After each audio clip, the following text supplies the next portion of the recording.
My name is Andrea Sardone. I'm the Chief Marketing Officer here at the Business School, and I'd like to welcome you. I have a couple of small announcements to make, and then we're going to get started because I know that there's a little something on TV a little bit later that everybody needs to get home to. And I guess there's also a presidential debate. There's a baseball game. If you'd like to, we'll be taking questions from the audience tonight as time permits. So if you filled out a card, thank you. If a question comes to you during the discussion and want to fill out a card, please go outside the Brinkley Commons here and feel free to complete a card, and we'll get it to the moderator. We'd also like to invite you to join our mailing list so we can keep you informed of other public forums and events like this, and we also have a sign-up sheet outside as well. So we have a wonderful panel, we have a wonderful moderator, and we have a wonderful dean, and his name is Larry Pulley. Thank you very much. Welcome, and welcome to all of you that are watching online.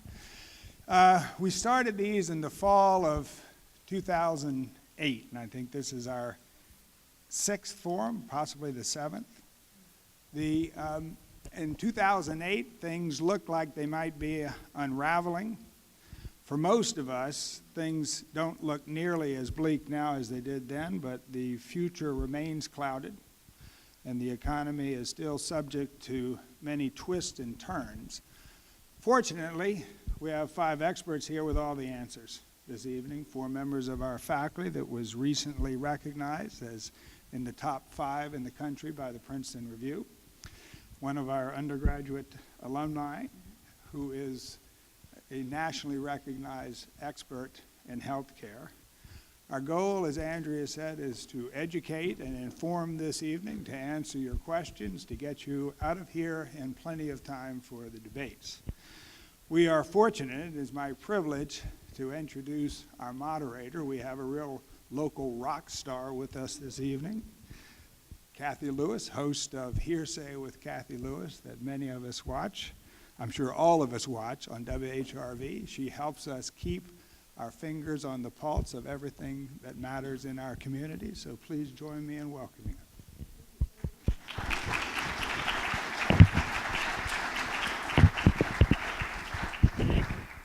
Thank you to all of you this evening. I will tell you that one of the things that's great about this role, I was a little nervous when I walked in here and I realized I'm not answering the questions. Well, I don't care. I'm just asking the questions, so that's great. I will be your representative of those of you who are not in the Finance Club and who do not read the Wall Street Journal every single day of your lives. So for those of you who are in that category, there probably are not many of you here. I will be your representative here on this table. So I will ask our guests to explain some things that we may not understand and make sure everybody in the room is all with us at the same time. And again, they'll make sure that we keep a close eye on the time so you can know that you'll get home in time for the debate. It is a real pleasure to be with you, particularly at this moment in our political life together. You know, the economy has been such a great subject in this debate. There are people who would argue it has not been treated particularly well. And there's a lot of perhaps misinformation out there. And so one of the goals of our time together tonight is to sort of separate fact from fiction in some important respects. And so I hope we will be able to do that because I don't know about you, but I have not been able to take in a single 30-second campaign spot that has arrived on my television in the last 6 weeks. I am on full overload. I can't take the information in anymore. So I wonder how many of you are on the same boat? Are you watching these things carefully or just going right? Yeah, I think so many people are in that same boat. So one knows that we will have a very fine conversation about the economy, which is so much a part of this campaign, is so much a part of our lives moving forward. And it's a real great pleasure to have our speakers, our experts tonight, and to move the conversation along to a place where I hope we come out with a better understanding than that with which we walked in. I'm going to introduce each of our speakers and ask them a question, and that will help you establish who they are and as to what their take is on things. And then we're just going to open it up to them and mix it up and take your questions and your great questions as well from the Finance Club here at William & Mary. After spending dinner with them, by the way, I no longer feel concerned about my old age because even if Social Security is bankrupt, these people are so bright and capable, they will figure out something. And it's take good care of all of us who are 55 plus. So I probably care about that. We had a good dinner conversation about a wide variety of issues, and so we'll bring you into that as well. I'm very happy to introduce you to John Boshin, and he's the Brinkman Mason Professor here at the College of William and Mary. He's a former economist with the Federal Reserve. And I thought we would start out tonight because we are in this political season. There has been a lot of conversation about the health and state of the recovery. And I wonder, from your perspective, are we in a recovery? Do we have to do some defining of that? And what's the nature of recovery from your perspective? We're in a recovery, but we haven't recovered. I think that's the way to think about it. Being in a recovery means that the economy, at least by broad measures, is growing. We're getting increases in GDP. We're getting some decline in unemployment and some rise in employment. The difficulty is that we're not back to where we were before 2007 and 2008 in two really important ways. One is the level of employment. One of the interesting things is although our gross domestic product, the size of the economy, has more than recovered since then, the employment picture looks a lot different. We have about 6 or 7 million fewer employed now than we did then. That part of the recovery hasn't been strong at all. And the second thing that hasn't recovered, and these two things are related, is the residential housing market. Although it showed some signs of recovery, one of the best gauges of residential housing recovery is the number of transactions, the actual sales that are taking place, and they're still way down compared to that. These two things are connected.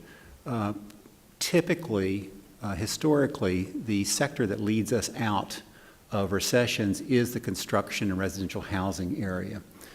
That has been really crippled because that's where the asset bubble burst. And so we haven't had that kind of energy coming from that sector that we needed to. So yes, we are recovering, but we're a ways from recovered. Deborah Allen Hewitt is a clinical associate professor and assistant dean for MBA programs, and I'm glad John mentioned this issue about the housing market, because this is something that you feel we need to talk about, we need to acknowledge what role housing has played in the situation we find ourselves in now. Exactly. Housing is one of the largest sectors of our economy, and in many ways. And just to support one of the points that John made, that we certainly have not recovered in that sector. While unemployment, I think most people know, has finally dropped below 8% as a national average, so that's across all demographics and all work categories. Unemployment in the construction industry is the highest at 13%. And of course, that goes even much higher in some sectors, in some areas of the country. And that is followed by 11% in natural resource employment. So construction really has a long way to go, and that being such a bellwether of our economy, because first of all, that's big money. Housing is big money. Typically, housing starts in our economy in healthy days run around $2 million a year. Housing starts, and we're going to be lucky if we can get to $1 million. We're just really struggling. They went down to about just a little over 500,000, and that shows you how bad it is. Now we have recovered, but I think we have to ask the question. This is what Kathy and I were talking about a little bit earlier. Should we recover back to those old levels? After you adjust for number of population and household formations, should we really get back to those boom days in the construction industry, or was that overblown? My opinion is that it was overblown. Housing starts exceeded household formations, and that is how many people are getting married and need a house, okay? Construction exceeded formations by about 250,000 for around 5 to 6 years running. So we really built too many houses because our policy encouraged it. We had the everybody should own a home policy. We drove interest rates down. You could buy them with zero down. And so you have to ask yourself, was that a misallocation of our labor and of other resources that go with it? So I think we have to adjust to what a more equilibrium level is and find the new places that people should work instead of just encouraging everybody to get back into their construction job. Richard Ash is a clinical professor for entrepreneurship and private equity. He's also the executive director of the Albert Miller Entrepreneurship Center. And Richard Ash, this question of investment capital has been so important in these last couple of years. And a lot of folks really feel like they haven't been able to get the capital they need for great ideas. And so I wonder if you would talk for a moment about what you think may be standing in the way of entrepreneurship. Well, excuse me. It seems to me that right now, people are unsettled as to the tax consequences, financial consequences, what's the cost of capital, and there's no transparency. We're afraid of government, or what rules will change, how much red tape we have to go through. And it's not just we, it's all business. And if you think about how much cash is being hoarded by big corporations, they too are afraid to make investments, in my opinion, because they don't know what the consequences will be going forward in the future. There's major tax questions coming up. You've got sequestration that's going to hurt here, and people aren't comfortable. That doesn't mean, in my opinion, that people shouldn't start businesses. Yes, it is harder to get capital, but you need passion and the ability to execute more than just an idea. And I believe that in today's economy, if you're trying to revise things, we've got to start new businesses. And so if you take your common thread being finance and legislation, taxes, we've got to get rid of the uncertainty. And the sooner we sugar that off, I believe the more businesses will start and the faster they'll start. This business of uncertainty is an interesting one because one of the things we've been having a lot of conversation about has to do with the role of government in job creation. John Merrick is the Richard S. Reynolds Associate Professor of Business, and that question of the government's role in job creation is an interesting one, and you have this sense that this is key in terms of the way we think about entitlement programs moving forward. Well, I think there's a number of big things that are on our plate, and right now, I guess I'll go back to the fiscal cliff, which we were talking about at dinner, coming up, where this is going to be the biggest self-inflicted policy wound, and I think it creates a great symbol of dysfunction in Washington, where we're possibly lose 4% of GDP in demand and drive us back into recession, just because people can't get around a table and make a decision and come to a compromise. So in terms of, if you want government to be a big leader of employment, not this government, the policies that are being set down in Washington are certainly not those that are conducive with an expansion. I don't think it's the biggest problem, though. Our bigger problem is this adjustment to the over-leveraging of the economy that was a byproduct of the housing boom and bubble. We're still working through that. This is an era of debt destruction, this decade of debt destruction, and it comes after a decade of excessive debt creation. So we have this incredible headwind that we're making some progress working on, of paying the debt down and renegotiating and moving forward. And I'm talking about private households now, not the federal government. So we have a lot of work done, 5 years of work done, but we may have 3 or 5 years more of that adjustment. So that's the big negative backdrop that we're working through. And that's on the private side. I think if we get past the fiscal cliff, we get to look into the fiscal chasm. I mean, people have made this. I mean, it's almost insane. We've artificially made this problem for ourselves we're going to blow up at the end of the year because we don't know how to sit down and compromise. But as I'm sure we'll hear from soon, it's not the reported debt that's the problem. It's the off-the-books debt. It's the $50 trillion of unfunded liabilities, I think 37 due to Medicare, so $37 trillion just to understand what that means, you think our government debt is a big problem. Our total value of our securities that we actually owe people, it's probably about 10 billion. We've got 37 billion off the books in unfunded liabilities, okay? Most people in this room, probably, they don't know that. They don't understand that has to be worked through and reformed. So the chasm is beyond the cliff. And, I think the cliff we can deal with. Let's just roll that forward. We got to get real work on the chasm. And I think that's enough depressing news for me. But it's interesting, though, because this has to do, this is a very interesting conversation to have in a political culture where we elect people in the House of Delegates every 2 years and in the Senate every 4 years. To have this longer-term view really, I suspect, requires something from us in the process. Melinda Hancock is with us as well tonight. She's the Senior Vice President, Chief Financial Officer for Bon Secours Health System in Virginia, and so she has been working on this issue of health reform and implementing the requirements of health reform. And, Melinda, it occurs to me, we have heard in this election campaign a whole lot about health reform, the implications, and there's some real doomsday prognosticating out there. And I wonder if you could separate the fact from the fiction for us. What's the reality of what the health systems and what our country's up against with healthcare reform, and what's the fact and what's the fiction there? Wow, how long do we have? No, seriously. No, I appreciate the question.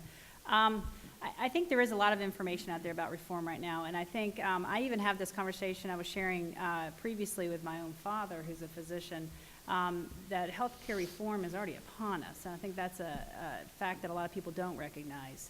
Then we talk about, it'll be repealed, what's really going to happen?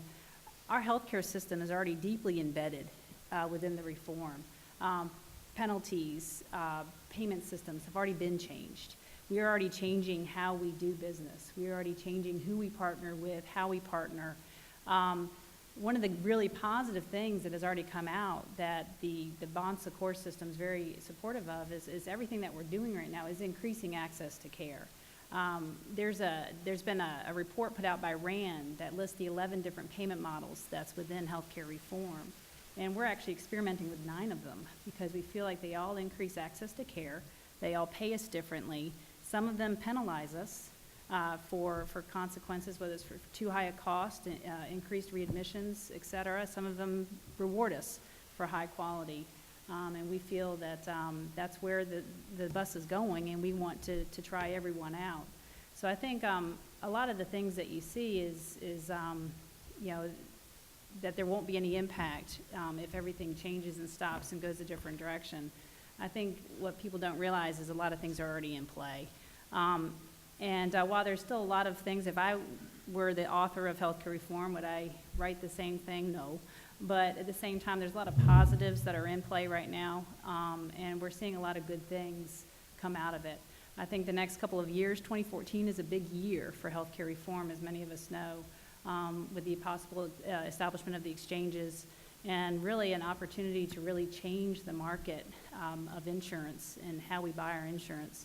So I think there's a lot of information out there, some of which is fact and some of which is not. And I know we're working hard to try and get the facts out there. But we've been real proud with some of the work that we've been doing and some of the experiments, to be honest with you. We're partnering with new folks and trying new things. And at the end of the day, it's all the right thing for the patient. And that's a big piece of it. Thank you. So at this point, we're going to invite our panelists to jump in anywhere they want to. You've heard their voices, you've seen their faces, you kind of have a sense of where they are on some of these issues. As well, we're going to take your questions as well. We already have a couple of questions from the audience, and I've got a great list of questions here from the Finance Club, only 2 of the 5 of which I have no idea what they are. But we're going to hope that somebody on this panel will be able to figure that out. Kathy, might I ask a question of the entire panel? You've all come up with, here's the problems, and we all basically understand what the problems are. And in these debates that we've been listening for political office, the question keeps coming up, you did this, we can't do that. I've not heard yet how we fix anything or any plan to fix the problems that we've addressed and that you've addressed here. Can I just ask a second to go through that? What if you were in charge? What could we do to address those kind of problems? And when you answer that, that kind of goes into where some of these other commissions that we've had, and there have been a number of them. There have been Simpson Bowles, there's been Senator Warner and Senator Chambliss's Gang of Eight activity. If there are some ideas within that context that you think would be helpful, proceed. Who would like to begin? Is there an idea or two out there that you think would really work to fix things? I think you can do some things the old-fashioned way. I don't think that we can do a lot with the housing market directly. That's very complicated. But I think there are ways to stimulate demand, which I think should be done at this point. I've advocated before, but it's not going to happen, that the payroll tax, for instance, be cut even more than it is. And the payroll tax is the most regressive tax that we have, and it puts money in more people's pocket when it's cut than other taxes typically. That I think would stimulate demand. The other thing that I think is important to stimulate demand is some additional federal spending, particularly targeted towards state and local government block grants, because I think that that's one area where you can actually expand employment and demand and help that recover. As people have often pointed out, the typical laid-off government worker is a teacher, and the second most typical laid-off government worker is a policeman or policewoman. So I think that targeted things like that, which stimulate demand in the broad, that is cutting payroll taxes, and target more employment in the small and in the specific, is probably the best thing to do at this point. Any other thoughts or ideas along those lines of what we could do? Yeah, I think I've always phrased it as fix the future. Don't worry about today. We have a future that doesn't work, and you can't have a vision of the next step you want to take if you don't know where you're going. So this goes to broad reform of entitlements, in particular Medicare and Social Security. So I think we've got to get back in that room and figure out a system that works along those lines. So that would be number one. Mm-hmm. And I think if you did that, if you actually had, I don't see us stepping up to do that, but if you did that, I think the rest of the economy would say, oh, great, now there's something worth getting to, and let's get back to the typical American free enterprise. The other thing, if small and specific, I would take a major look at letting the foreign students that we train here have a much easier access to settling here, and also encouraging entrepreneurship and immigration. And again, my model of immigration is not the Statue of Liberty, the poor and huddled masses. That's so 1880s. We don't need that. I mean, what we need is people willing to make investments, people willing to be productive tax-paying residents, people in their 30s with a business or plan. Someone's going to buy my house, right? That's what we need. We need to build up that an entrepreneurial, business-oriented class. And we're short of engineers. We're short of all kinds of math and science. We're short of doctors, a major, I think, shortage of these general care doctors.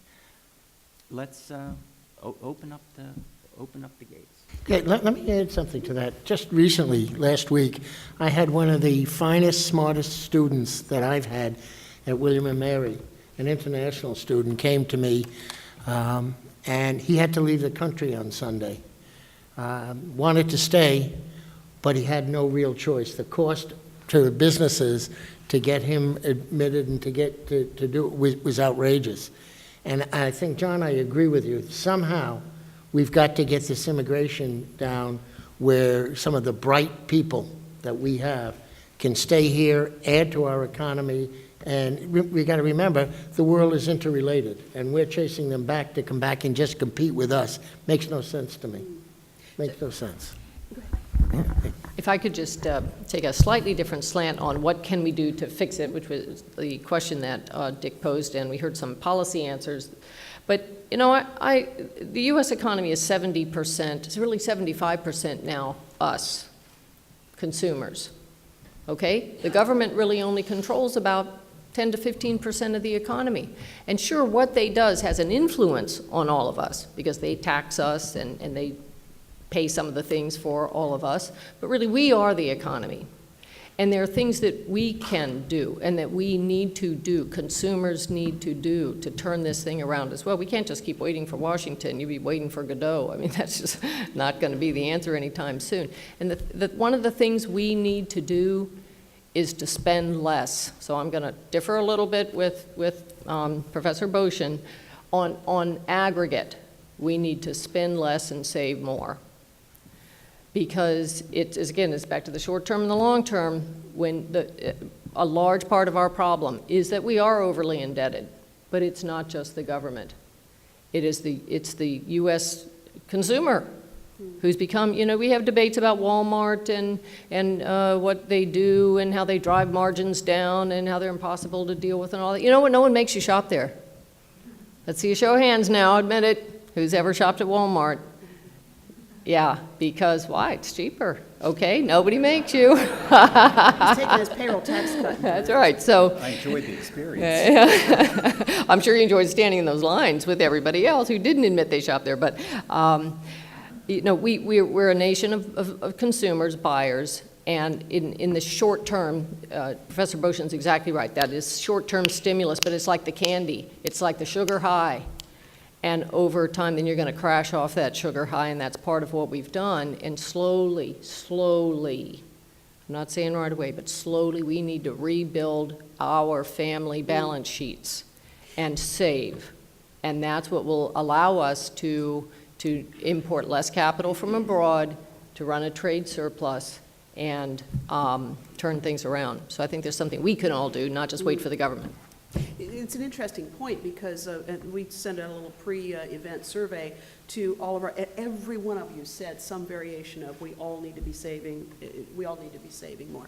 This question of job creation that comes up, and that's why I'm asking that in this context, because it seems that if you look at all the presidential debates, I've asked this question myself, I know this question comes up, you know, what are you going to do, Congressman, to create jobs in the 17th district? That's the question that comes up. So, and the reason I pose that question is because it seems to me that just as the save more thing, you know, there comes a time when maybe we have to think of different questions, if that makes sense. And we're asking that because that's the question that gets sent in from viewers and listeners. But I often wonder about that. You know, if we're asking that question, what are you going to do, Mr. President, Mr. Congressman, Madam Senator, whatever, to create jobs? Then are we creating sort of an expectation that that's what government is supposed to do?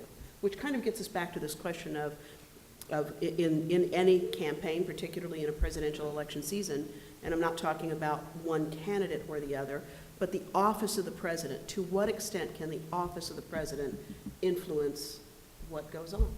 And we'll open it up, anybody can jump in.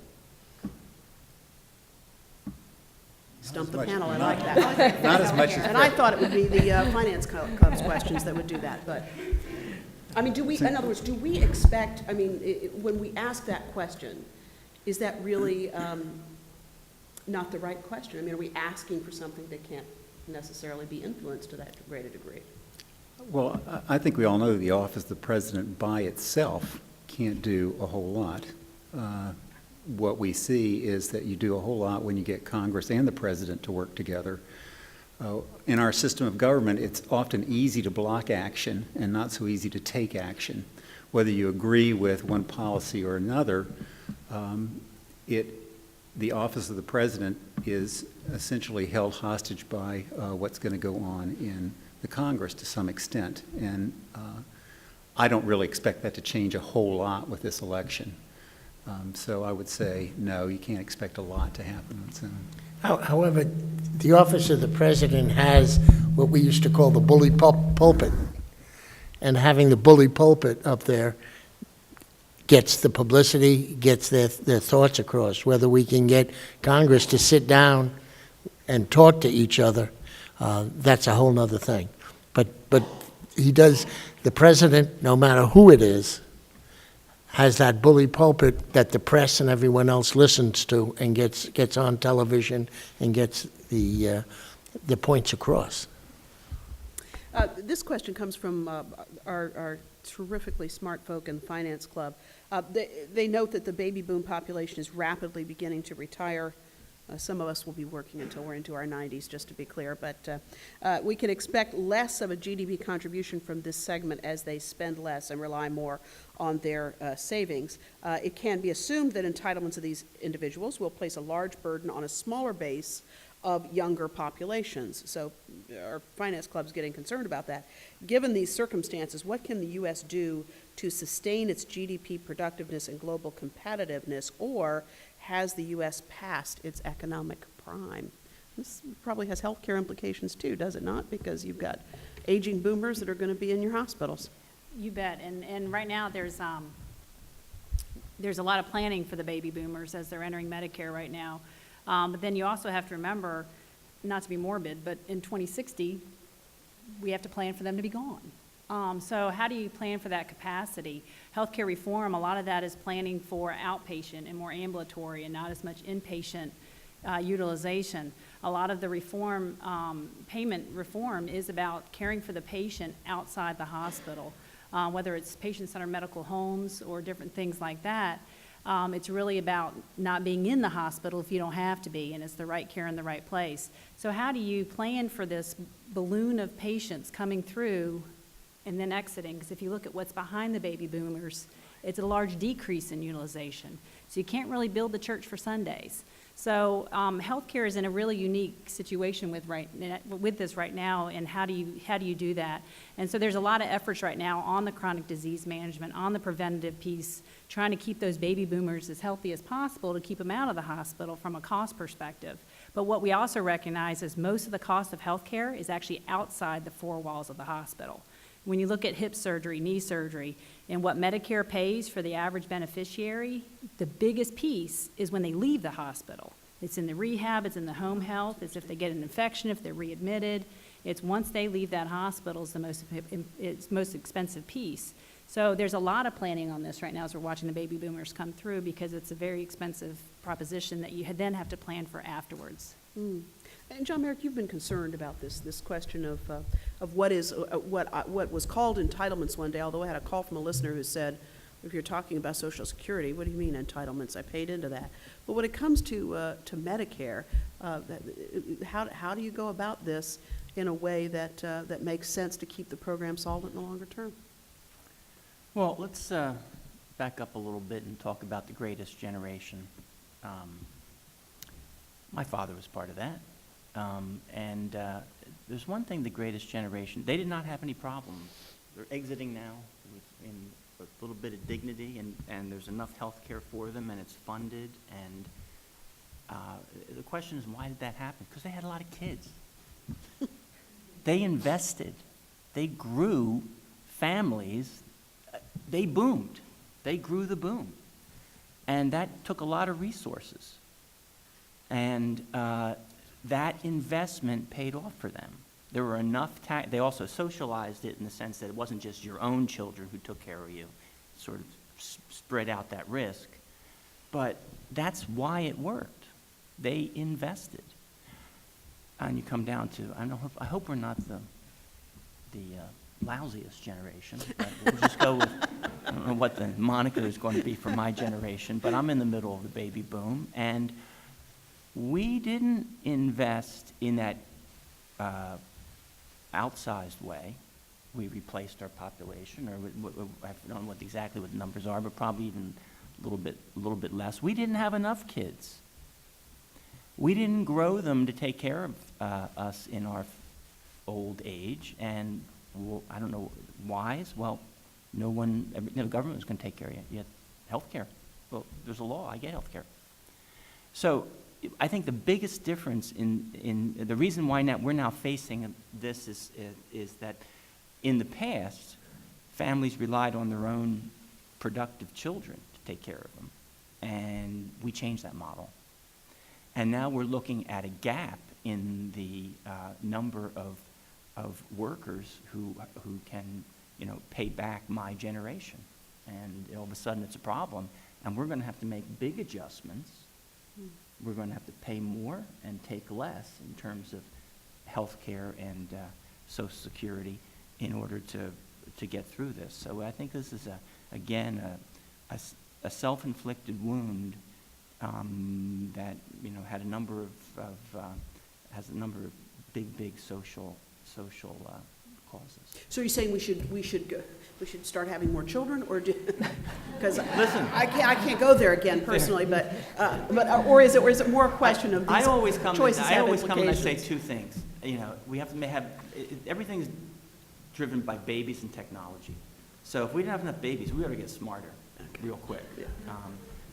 And I again also I think Glad there was only one answer to that question. immigration, relaxing immigration of productive people, I think is part of the solution. Well, and Kathy, since the Finance Club asked this question, I think we ought to address part of the answer specifically to them, and that comes back to, again, you better start saving now, because when Social Security was enacted, as you say, because of the baby boom and the greatest generation, there were 8 workers per retired person. And so, those economics worked great. 8 people paying in and only 1 drawing out. And then it got to be 4. And by the time we retire, each of you gets to choose one of us. And I get to pick my top of the class student that's going to support me, but it's literally going to be man-on-man Social Security. And those economics don't work, because we'd be having to tax away half of your income as you work, to pay for us. Even though we've paid into it, that's already been paid out. So that the economics as they're currently structured don't work. But you all, really, anyone under the age of 45, start saving now, because you will not be getting Social Security. You'll be paying out everything that you put in will come to us and more. And thank you. Yeah. Did you want to say anything about that, John? I hate to sound like a Pollyanna, but there's a lot of gloom and doom going on here. I think Social Security can be saved with some minor adjustments. I Such do as? think, such as extending the age of retirement. I think that's a very important thing to do. Limiting the rate of growth of Social Security benefits. You don't have to cut benefits, but if you limit the rate of growth of benefits, for example, if you limit the rate of growth so that it's 1% or 0.5% below the inflation rate for 20 years, you pretty much move back into solvency. And if you increase the age at which one gets full benefits to 68 or 69, which is reasonable, as we both know, back in the old days, when Social Security, I think you first got it at 64, 65, you were expected to be dead by then. And not collect. So I think moving it forward makes a lot of sense. It moves it back to the way it's supposed to be. I think when we talk about Social Security, we have to realize, though, there's a real moral hazard issue that we have to deal with. And that is, we can't say we're getting rid of Social Security, because there'll always be some people that are going to need a safety net of some kind. Maybe they make bad investments, maybe it's bad luck, maybe it's a recession that they lose their job. There's always going to be those people. And you have to have something there for those people that's meaningful. So I agree wholeheartedly with John, who said it's babies and technology, and I think probably Deborah and I agree very strongly on the immigration issue along with John. But I think we have to be reasonable in thinking about what's got to be there for people, that segment of people that are going to make mistakes or for whatever reason are going to need old age support. Remember, Social Security was called old age insurance back in the old, it was an insurance policy. I think it's clear, I do want to thank you all who are going to support me, all of you out there. I appreciate it. It's clear that we can't exactly have it going on the way it is, and I agree with you. I encourage people to start saving early. That's important. Unemployed people, though, cannot save, typically don't save, so we need to stimulate employment. So, I think I am a Pollyanna somewhat compared to other people here, but I think I have a rationale for that. Well, let's talk about the global markets for a few moments, then we'll sort of come back closer to home as we wrap up in time for our presidential debate tonight. Where do you see some of the emerging markets for the U.S.? Where are those markets? Are there areas that you are particularly bullish on?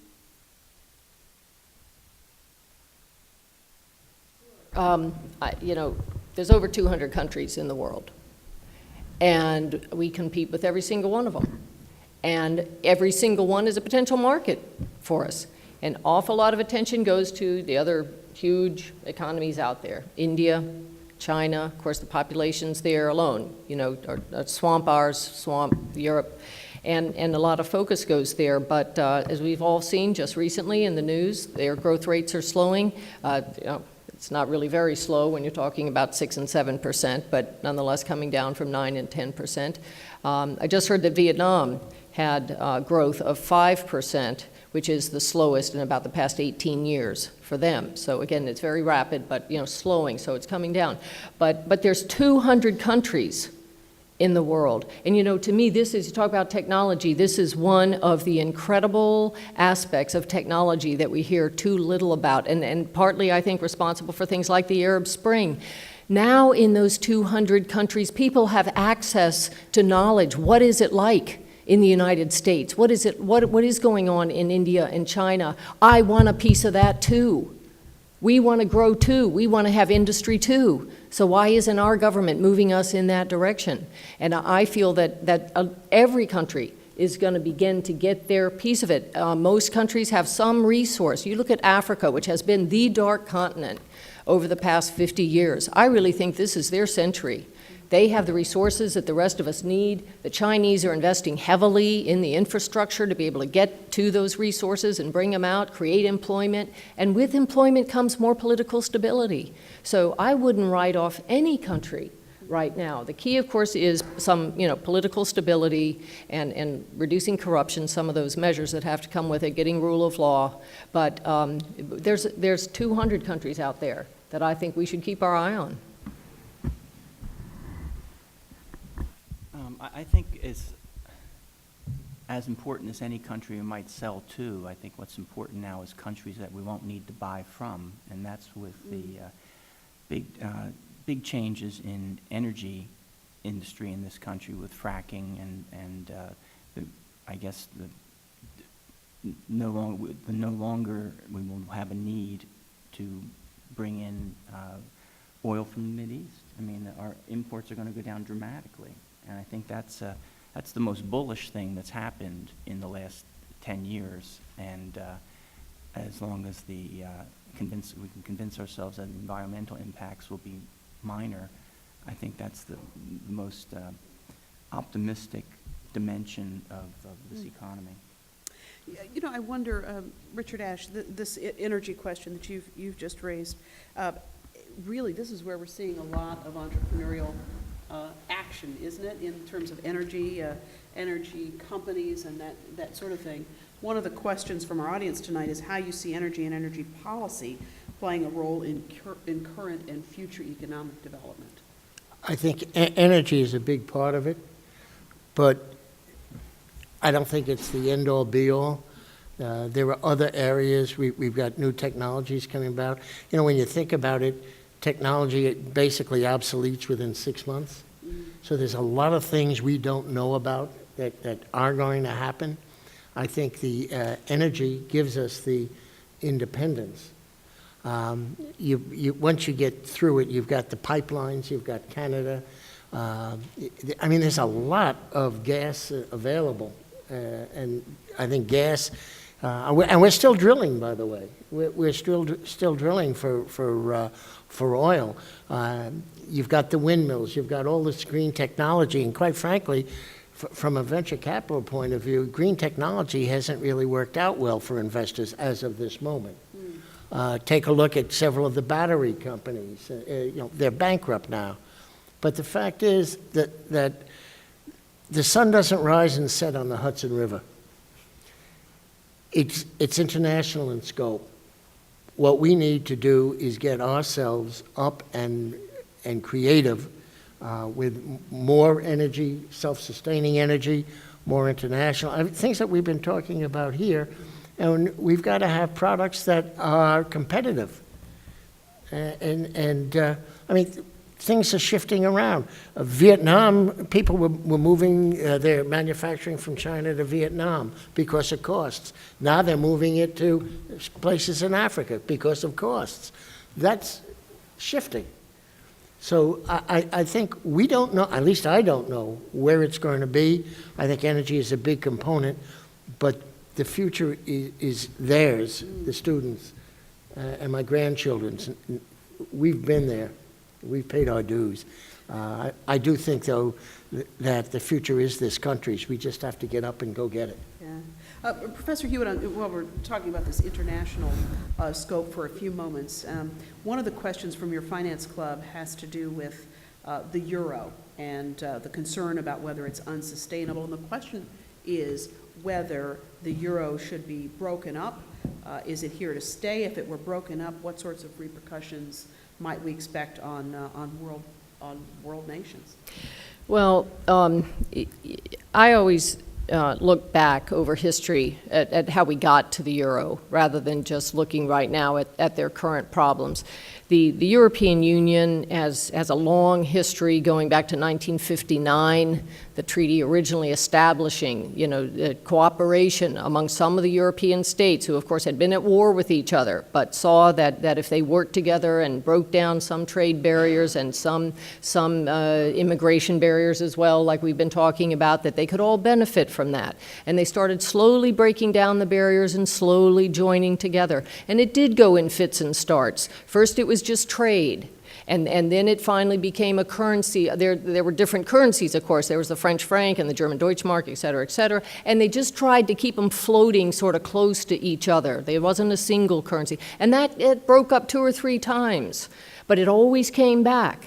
And then finally they found that even this monetary union and having the euro, would again add to the benefits that they all enjoy by reducing cost. When you trade in 26 countries, 26 currencies, just trying to keep track of all of it, just trying to invoice in all those, just trying to determine your price in all those different currencies is a massive cost. And then trying to hedge it so you don't lose on fluctuations. So the benefits of having a single currency are huge, and they outweigh the current cost. And I believe it will hold for that reason. And, another example I think you can look at is the United States. There are 50 of us here. Each state has an independent fiscal policy. Each one issues its own bonds. They're all denominated in U.S. dollar. California can go bankrupt if it wants to, but the rest of us don't kick it out. Virginia, we're here almost in a surplus, balanced budget amendment, but we can find ways, even within a common currency area, because the benefits outweigh the costs. So I believe the euro will stay together, and I felt this way throughout. They may impose deeper sanctions. They do need a little bit tighter policy on how to deal with it. But again, the economic benefits to them remaining together are enough that I think it'll hold. Anybody else want to comment on that question? Well, I want to tell you, if it's okay, healthcare from a global perspective, I think I can't go to a healthcare conference these days where there's not global comparisons on the healthcare sector. When you're looking at 18% of the GDP in the United States, we're compared to probably half of those 200 countries in any healthcare conference these days. And our outcomes aren't any better. Our costs are higher. And so when you look at the economic case for healthcare reform, there was one published by the White House. A lot of it talks about they triangulate the cost of some of the other industrialized countries with the outcomes. And basically they suggest we should be able to get 2 to 3% of GDP out of healthcare. Well, how do you do that? When you look at the Medicare revenues that we talked about earlier, the $37 trillion, I mean, that's a mouthful, but a lot of people don't realize that Medicare doesn't even cover the full cost of care to most hospitals and healthcare systems. So then you have the majority of your patients within these health systems not being fully covered. So you start to create a vicious cycle of funding as well within the health systems. So when you're looking at it from a global perspective, our life expectancies aren't any better here than any other country that we're comparing to, yet our costs are so much higher. So what do we need to do? Our reimbursements are going to go down. We know that. We're already not paid fully for our costs in some cases. So that way, we have to start getting the cost out of the system and the waste out of the system. And a lot of that's through what we talked about earlier with the efficient care and how do we do that. But that's where a lot of the learnings, at least from a global perspective within the healthcare sector, I can't go to a healthcare conference where the comparisons aren't in every major session of how do we start learning, not that anybody's figured it out, but there's a lot of learnings from the global markets in the healthcare industry. A lot of the innovations, I agree with the comments made earlier about the immigration policies. I agree with that. But also a lot of the innovations are here. And so there's a lot of trading back and forth right now, I think, in the global picture in healthcare. It's a fun time. Anybody else want to comment on that question about the euro or the world markets? Well, in terms of the euro, which came into, if I remember right, January 1st, 1999, and it was Germany's third attempt in that century to unite Europe. And, you know, it's a process that today you see that we had a weak infrastructure of a financial system integration and banking union. We didn't really don't have a banking union. You have a monetary union, but you don't have a banking union. You have a monetary union, but you don't have a political union. And I would say it pushes us back to the U.S. under the Articles of Confederation before we had these were colonies that had fought with each other, not against each other. They had fought with each other. Each had very different fiscal situations, and finally came together with a federal government that assumed all the individual debts and took that as the price of union. So I think that's, in the end, if it's going to succeed, it's going to have to succeed with a common budget and and political union of some type. The intervening step right now is in play, a banking union. There are, at least a timetable, if you believe those things. There's a timetable in which all of the Eurozone banks are going to be organized under a centralized banking regulator inside the European Central Bank, and which will separate the huge problem that banks now can only be as strong as the individual sovereign. So, you know, you've got a shaky Spanish sovereign backstopping shaky Spanish banks now. You have a shaky Greek sovereign backing up shaky Greek banks. Their major assets is Greek government bond debt, so you can tell you where that banking system is. So we have those two dimensions that have to be solidified and for this to be a success, and we're certainly not there. Professor Bosch, I wonder, this question also comes from our Finance Club. Can you speak to the long-term repercussions of unwinding the Fed's balance sheet? And should the Fed have a single mandate, as many other central banks around the world, instead of both price control and unemployment? And I'm hoping you can unwind that question a little bit for us, too. that I'd really like. Okay. Briefly about unwinding the balance sheet, I think what this question refers to is that if you look at the Federal Reserve has a balance sheet, and on the asset side it has bonds. It has government bonds and it has a lot of private debt as well. And on the liability side it has bank reserves that banks hold. And if you look at what's happened to the balance sheet over the past 3 years, reserves have jumped, or 4 years, reserves have jumped from around $50 billion to around $2 trillion.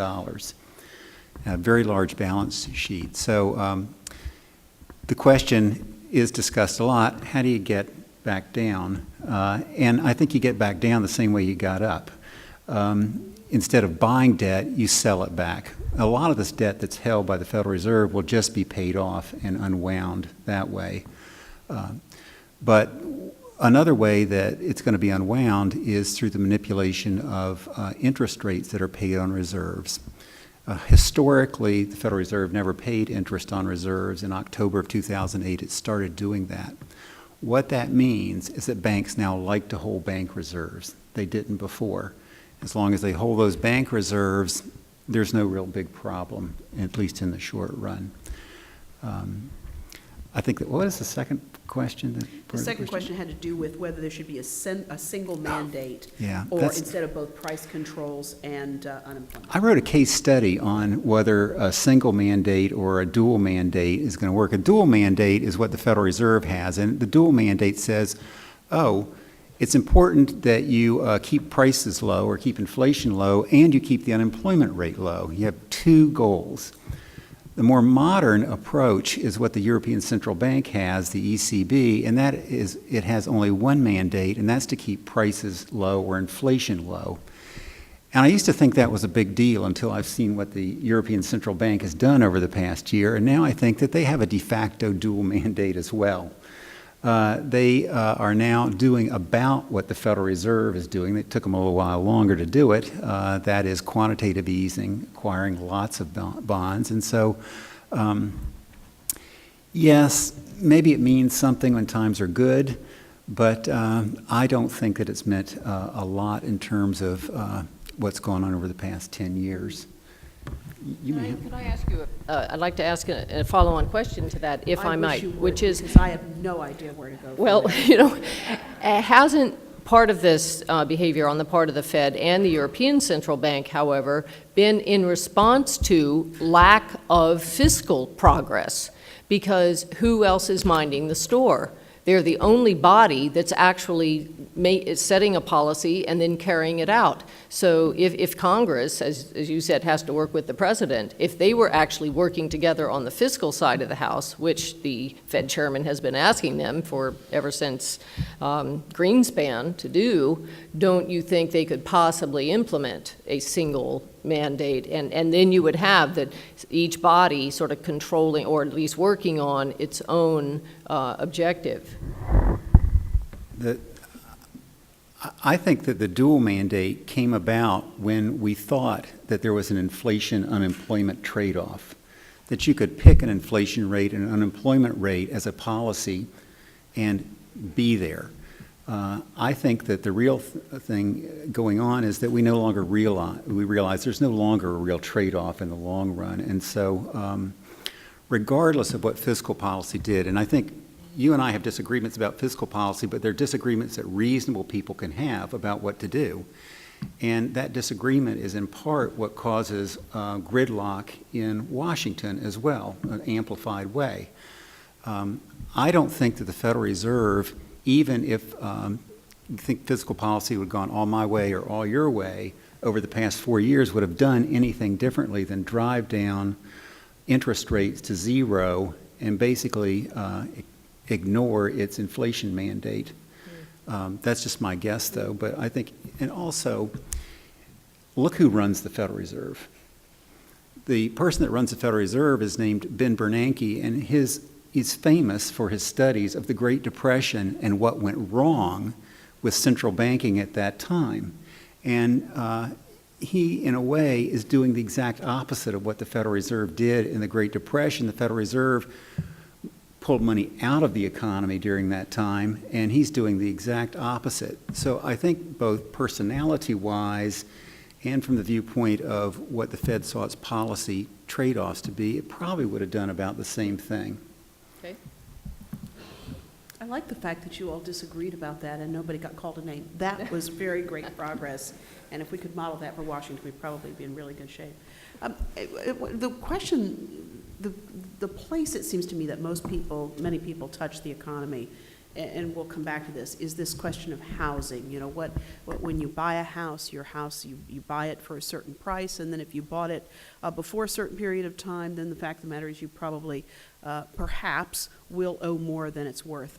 And this has created some very interesting conversations around what happens when we make a contract to buy a house. And if we say, well, now my house is worth less, and we would like to sort of get out of that deal, you know, what does that say about the value of contracts? We've had this debate on our program from time to time, and I was sharing this when we were meeting before this evening, that this gentleman called in one day and said, look, you know, my house is worth less than I paid for it, and it is not a good investment anymore, and I want to walk away. And the guest said, well, can you still afford your payments? And he said, well, yes, I can, but You know, it's just not worth it what I paid for it.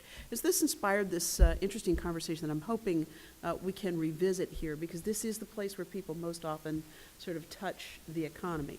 And so, you know, if you are in that situation where you owe more than your home is worth, what do we do about that from both from a policy perspective, and how does it change or influence the way we think about contracts? Well, let me just say that those of you that are in law school, there was such a thing as sanctity of the law. Mm-hmm. And you sign a contract, you're responsible for that contract. Now, that's changed in sports and everything else. But the fact is, a legal agreement is a legal agreement. There shouldn't be exceptions. Some are more equal than others, whatever it might be. As far as I'm concerned, you know, nothing in life is risk-free. You bought the house.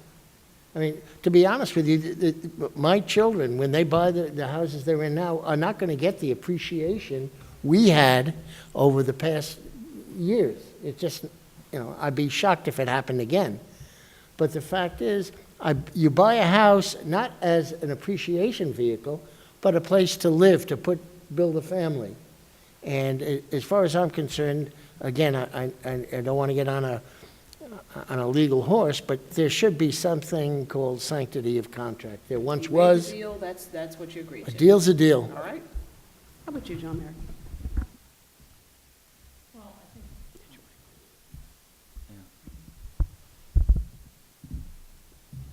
Part of what you've seen in the healing process of this great collapse has been both businesses and personal and people reorganizing themselves, declaring bankruptcy, and it's something that I touch on a little bit. I found out a little bit more by doing this financial history course, since I went back and said, well, what's with the bankruptcy laws? And it's all in the Old Testament. You know, it's every seventh year, debts were forgiven. Now, what did that mean? There's interpretation of that, right? I also found out that's where our sabbatical comes from. Every seventh year, There you go. you lie fallow, and it regenerates. I was very happy about that, right? So, and by the way, every seventh year, you can go bankrupt in the U.S. You know, I mean, this is a long-standing institution. I mean, it looks like in a law book today, but the idea that you can be released from debts that are onerous and start again has a long tradition. You know, in terms of corporations, it's very well. You know, nobody gets on their high horse about somebody reorganizing. If you go bankrupt and it's not going to work out and the court supervises it and things are trying to be fair, there's a lot of people looking at the process. Mm-hmm. Personal, there's not a lot of people looking at the process. If you're not, you know, you're mailing the key, jingle mail, or mailing the keys back. I think it has much more of a personal tone to it, and people can differ. The only thing I absolutely do know is the bank is looking at it as a business. They don't really have a personal thing going on. And, you know, for people who are doing short sales to clean up situations, I mean, I think that's just part of recovering from this extremely unusual debt crisis. And, you know, would it be part and parcel of everyday life? Maybe not, but in this crisis, I think it's one of the things we can be a little bit happy about, that people are cleaning up and moving on. And yes, there are losses, and you know, but under the law, you can default. And Yeah, so we don't have debtor's prison like other places. And add to that the fact, though, I just want to make sure that you understand. And, you know, some of the airlines and some companies have filed bankruptcies. They come out and they file it right again. But if you do it, your credit is shot for 10 years. You must report it on every federal document if you go for a bank loan or anything else. So it's not that I can bankrupt myself today. I've got 10 years of that burden that I have to disclose it by law. So there are things, but people can walk from it. And if you look at the Chapter 11s, that's to rework a situation. It's not a liquidation. We think we can make this happen. We need some forgiveness, and we need time to reorganize ourselves. But bankruptcy is an option that we can take. And the question is, what are the consequences to each and every one of us if we do that? Anybody want to comment on that, or, okay. One of the questions I love to ask people is about what have you changed your mind? What dearly held idea or belief system did you start your career with or have as an operating principle for most of your career, about which now you've said, you know what, that wasn't right, that's wrong, or circumstances somehow have given you a different idea about that. It's the old about what have you changed your mind deal. So I wonder if I could ask you each that question tonight, because there have been a lot of conversations about economic theory, and some have suggested that some of the ideas that we've had all along might not be right. So I wonder about that. When I came along and trained as a macroeconomist, we would study macroeconomic history, and part of that history is bank panics. And yes, bank panics caused recessions, but they were consigned to economic history. There were other reasons we had recessions. Well, I learned with a vengeance that's not true. Bank panics happen, and our financial system has evolved in good ways, but in bad ways, but now it is more susceptible to what I call old-fashioned bank runs or bank panics that existed back in the 20s and the 30s and the 19th century. This is one change that I think snuck up on a lot of people and is being dealt with now. It's interesting. Well, I started out as just a total free market advocate in every way. Regulation was bad, it was costly, it hampered progress, hampered business formation, and we should just free every market in every way.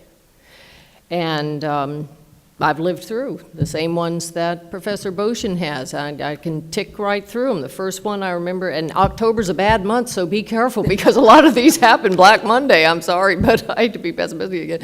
In 1987, I was in Tokyo and the markets fell about 20% in a couple of days. And then we went through 91, and then we went through the Asian crisis in 97, and then we went through 2001, and then we just had 08, so that's a little more than every 7 years maybe. But unfortunately, free everything and lack of regulation is good in theory, but it forgot one thing that I think I have learned painfully through experience, which is that it's people that are running these markets. And that's a whole new field of economic study now, in financial market study, which is the impact of human behavior and emotion on market behavior.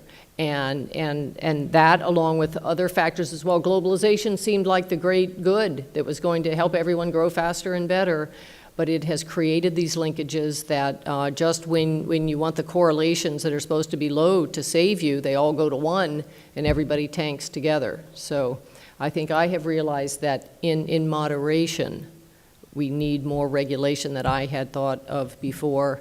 And that's really tricky. That's a slippery slope. I do not have a clue where the beginning and the end of that is, but I think we need a lot more than I originally thought we did, just to keep things in order. Thank you. Years ago, my father said to me, one of the things you don't ever want to do is watch them make sausage. And as an analogy to that, I can't say naive enough, but I thought that government worked more smoothly than it does, and that people could sit around a table and negotiate a deal, could negotiate terms, each of them thinking they gave up a little more than they had to, but it got done. And in recent years, I find more and more animosity in doing that, and it's starting to look, as I look at things that government regulations, all these government regulations, some of which are clearly not needed, become to me like I'm looking at somebody making sausage. I don't want to see it. It disgusts me. But I'm not sure what we can do about it. Thank you. Professor Merrick, how about you? I sat in the office next to John in grad school. I sit next to him Wow. now, too, but, so everything he said about banking panics, that's true. But the second thing would be, economists tend to try to put frameworks together that are simplified, I should say, so that you get one insight and you come up with one little vision of how one little piece works. And when you get in one of these financial meltdowns, 50 pieces are changing at the same time. And it's pretty unclear how you can solve 50 problems at one time. So that's one thing that hit home. And the second thing is don't trust historical estimates of, looking at data. Hey, it worked this way over these 10 years, and therefore it's going to work this way these next 10 years. And I think that's should have healthy disrespect for numerical estimates of that you derive from history. Thank you. Linda Hancock. Perhaps a professional and a personal take on this. I think when I first started in healthcare, it seemed easy. It seemed simple, and my job description was simple.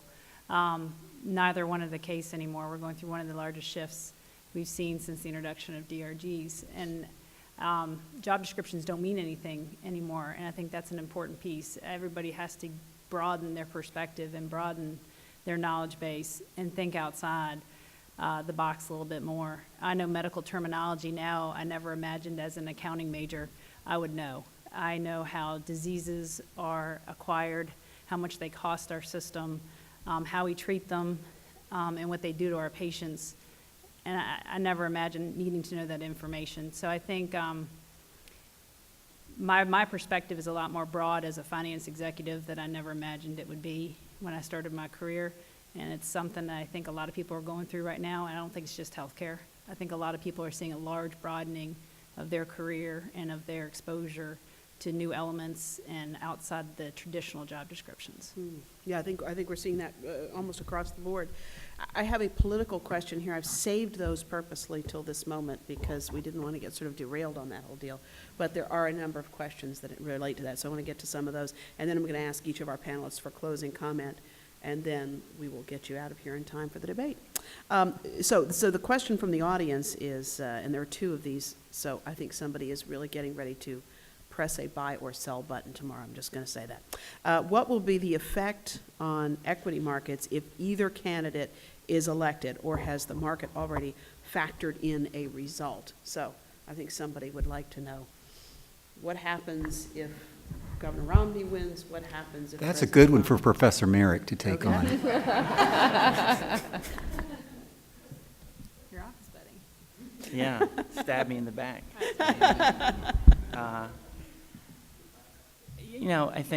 I think the stock market is not going to pay too much attention to the election. The stock market is going to pay attention to whether Congress can get its act together. So whatever happens in the first week or so, that'll go away. And the questions are, are we going to have a situation where the Congress is going to work together and fix our fiscal problems, or they're not, and they'll pay attention to that. And so I think that's the biggest thing to continue to have your eye on.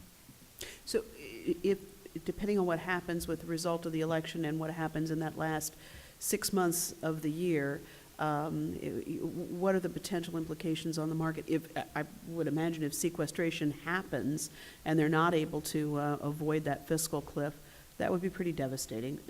Certainly in this economy, but I'm thinking of the market in general. Would it, or has that too been factored in? Well, I think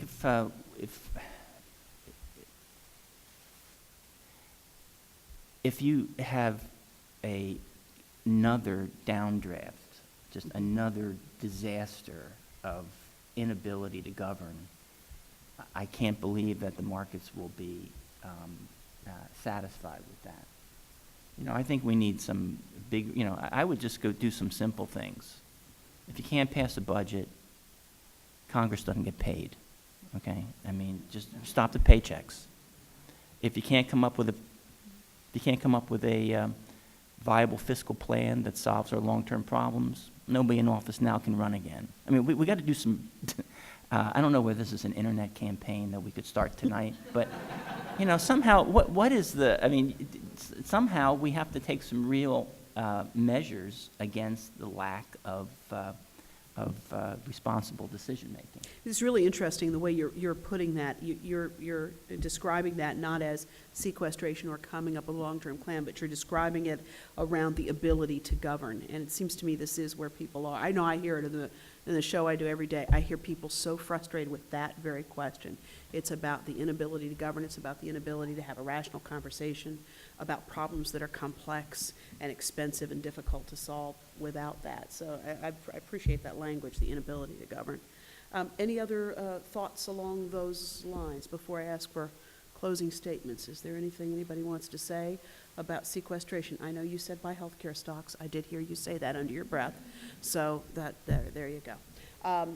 Well, let's go ahead since we are, since the hour is drawing nigh.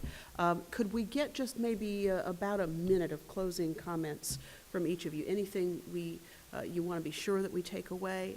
And by the way, each of them said save more, so I'll throw that out there for you already. Anything you want to make sure that we take away from this evening in the context of our election process and certainly these harder, longer-term questions that we have to deal with? Anybody can begin. I think one of the themes that comes out from all this discussion is how important all of us think innovation is, either coming from the entrepreneurial side or from the technology side, and that suggests, to me at least, that we probably all agree that we need certain kinds of government policies that promote and allow that innovation to occur. What these policies are, I think you can debate. But I think that that's certainly at bottom something that we all agree on, and something that where we think maybe the government should step back and get out of the way, or at least help promote more than it does now. Okay, well, I would make a somewhat similar statement, that I think we would all agree that investment is something that's needed, investment somewhat in new technologies and in innovation, but investment in yourself. And after all, that's what every student here is doing. You're investing in yourself. You know, forget about Washington. They're not going to create the recovery. Create your own recovery. You take Professor Ash's class, you're going to learn how to start a new business. Take Professor Merrick's, you're going to learn how to finance it. And I guess Professor Boshin and I can keep you out of some trouble. But that's really it. It's investment, and investing in the right things. You can never overinvest in yourself, in your understanding, in your capabilities. And then I'd like to see us as a nation just go ahead and invest. Stop waiting. We can't keep waiting, because I don't think Washington's going to solve anything. You know, the gridlock, who knows? But anyway, so keep it up. You're doing the right thing, and particularly if you can tie the two together, innovation and investment. It's my opinion that the future for business, for our society, rests with you all out there, the students, alumni, visitors. It's in our hands to be creative, innovative, and to do what you think is really best for the country and for the economy going forward. And if you think about it from a business point of view, ideas can be stolen, but the passion and your ability to execute on time cannot. That's something you can all do. And the future of the government is your future. And you got to start taking things into your own hands and letting people know what disturbs you, and start moving forward by yourselves. Thank you. Professor Merrick? Well, I think it's, again, just getting everyone to understand that we have a lot of problems that are not ideological, but they're arithmetic. I mean, things don't add up. And so we have to get them, everybody educated on that, and we have to come together for solutions. But the time to put the arithmetic that doesn't add up across the TV screens and blackboards or in meetings is right now, because the sooner we start getting on that long-run fix, the easier it's going to be. And again, I think it's the single most bullish thing that could happen to this economy is that we fix our future problems with these entitlement programs. So if we can make some big progress there, I think that'll be a big step for us to go forward. Okay. I think as I think through where we're headed, I think it's so important for us, while we're heavily reliant on the infrastructure of our big business, I think some of the comments tonight that I want to reiterate is how do we also create and help promote the emerging technology piece, the innovation piece. The disruptive technology piece is going to be a key piece on how we solve things. And I think that's not the expensive piece. But we do have to invest in the human capital to be able to get there. And I think that's going to be an important thing as we solve all these problems. I am not an expert in the economy, but I hear people talk every day. And the thing I would add to that, and it really underpins what all of our guests have said tonight, is, at some point we have to recognize that we're adults, and sometimes things are going to take longer than a 2-year election cycle to solve. So I think we need to start asking those questions when we go to our town hall meetings, when we're in touch with our elected representatives. At some level, we have to start giving them the political cover that says, you have to make progress, and oh, by the way, we get that you might not be able to get all of that done in 2 years.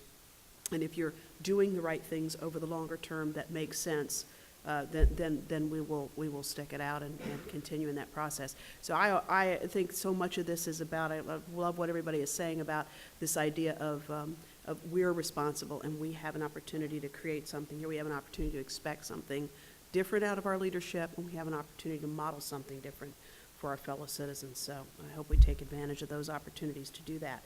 I want to thank our Finance Club for 5 questions, 2 of which I did not understand, but thank you. I feel much smarter on the other end of that. Thank you very much. Thanks to all of you for your questions from the audience tonight, and I believe that we have followed and completed our commitment to have you out of here. It is 8:24. If you rush quickly, you can get a snack before the debate starts at 9 o'clock.